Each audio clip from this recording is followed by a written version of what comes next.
Halo anak-anak, bertemu lagi dengan saya Ibu Tita Apriani. Bagaimana kabarnya? Baik kan? Sehat? Alhamdulillah, luar biasa, Allahu Akbar. Kali ini kita akan belajar tentang teks cerita fabel.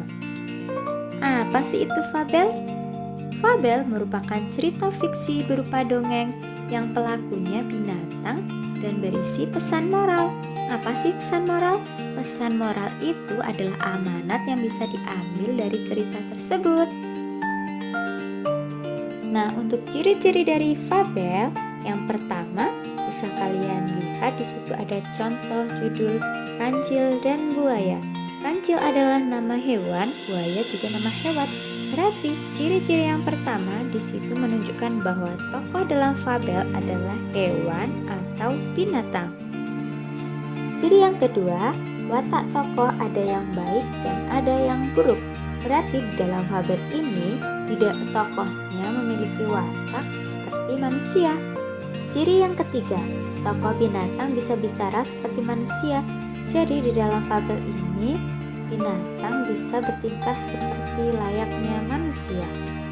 Ciri yang keempat, fabel merupakan cerita fiksi atau khayalan. Jadi cerita di dalam fabel ini tidak berdasarkan kenyataan ya. Ciri yang kelima, latar yang digunakan biasanya adalah latar alam, sungai, hutan, dan lainnya yang termasuk alam. Karena ini adalah cerita hewan, jadi biasanya tempat-tempat yang digunakan adalah berupa alam. Ciri yang keenam, berisi pesan moral atau kebaikan. Jadi tujuan dari fabel itu biasanya adalah menyampaikan pesan moral atau amanat kepada pembacanya. Ciri yang ketujuh, biasanya alur yang digunakan adalah alur maju. Apa itu alur maju? Alur maju adalah penceritaannya dari masa kini kemudian ke masa yang akan datang. Akan tetapi ada juga fabel yang menggunakan alur mundur. Apa itu alur mundur? Alur mundur adalah alur yang menceritakan masa lalu kemudian kembali ke masa kini. Walaupun memang biasanya yang digunakan adalah alur maju, tetapi tidak menutup kemungkinan fabel tersebut menggunakan alur mundur. Ciri yang ke-8, ciri bahasa yang digunakan adalah diantaranya sebagai berikut. Yang pertama ada kalimat naratif atau peristiwa. Jadi di dalam fabel itu ada peristiwa yang diceritakan. Contohnya, kata mendatangi ikan yang sedang kehujanan. Jadi di situ dapat disimpulkan bahwa di dalam fabel itu ada peristiwa atau serangkaian dari peristiwa yang dijadikan satu. Yang kedua ada kalimat langsung yang berupa dialog antar tokoh. Contohnya bisa kalian lihat berikut ini. Kalimat langsung ditandai dengan tanda petik. Di situ ada contohnya percakapan dari si koala dan jerapah. Si koala bertanya kepada si jerapah, "Hei jerapah, sedang apa kau?" Kemudian si jerapah menjawab, "Aku mau mencari makan." Nah, di situ bisa disimpulkan ya bahwa ada dialog antara koala dan jerapah. Jadi itu yang dimaksud dengan kalimat langsung. Diingat ya, tanda-tandanya adalah di situ ada tanda petik yang mengapit sebuah kalimat. Untuk ciri yang ketiga, menggunakan bahasa percakapan sehari-hari. Contohnya, percakapan antara si rusa dan si gajah. "Hei gajah, kenapa kau sembunyi?" Kemudian si gajah menjawab, "Karena aku takut." Nah, di situ dapat disimpulkan bahwa percakapan yang digunakan antara si rusa dan si gajah menggunakan percakapan sehari-hari. Kenapa? Karena di situ ada bahasa percakapan, ada kata "hey". Ya, di situ ada kata-kata "hey". Itu merupakan bahasa percakapan. Untuk selanjutnya kita bahas tentang jenis-jenis dari fabel. Yang pertama ditinjau dari pemberian watak dan latarnya. Ada fabel alami. Apa itu fabel alami?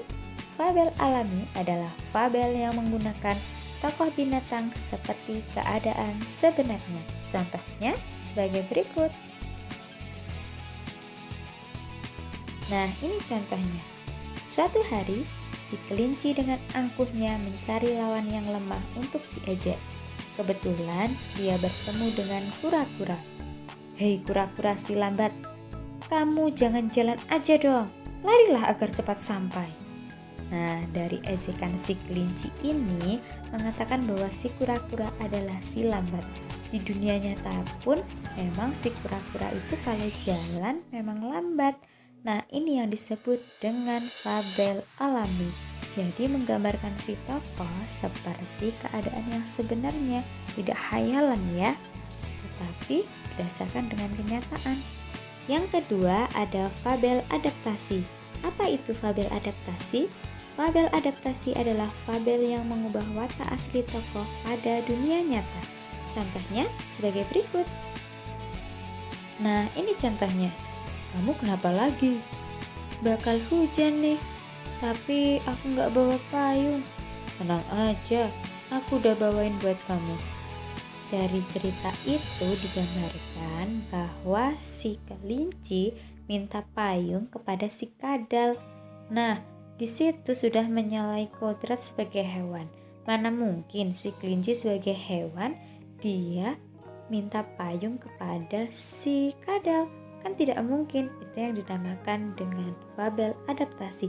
Jadi bisa dikatakan bahwa fabel adaptasi adalah fabel yang menyalahi kodrat dengan kenyataan aslinya. Untuk jenis yang kedua, ditinjau dari kemunculan pesan. Ada fabel dengan koda. Apa itu fabel dengan koda? Jadi fabel dengan koda adalah fabel yang memunculkan secara eksplisit pesan pengarang di akhir cerita. Contohnya sebagai berikut.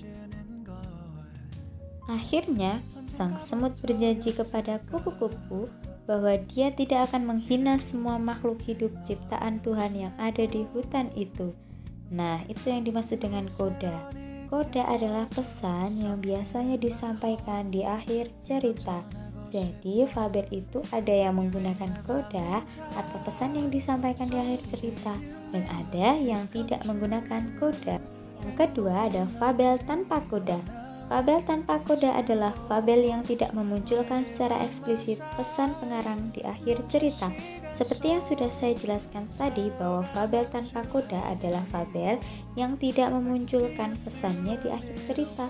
Jadi pesannya hanya disampaikan melalui paragraf-paragraf awal. Nah, cukup sekian dan terima kasih untuk materi hari ini anak-anak.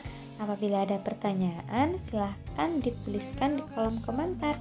Semoga bermanfaat. Wassalamualaikum warahmatullahi wabarakatuh.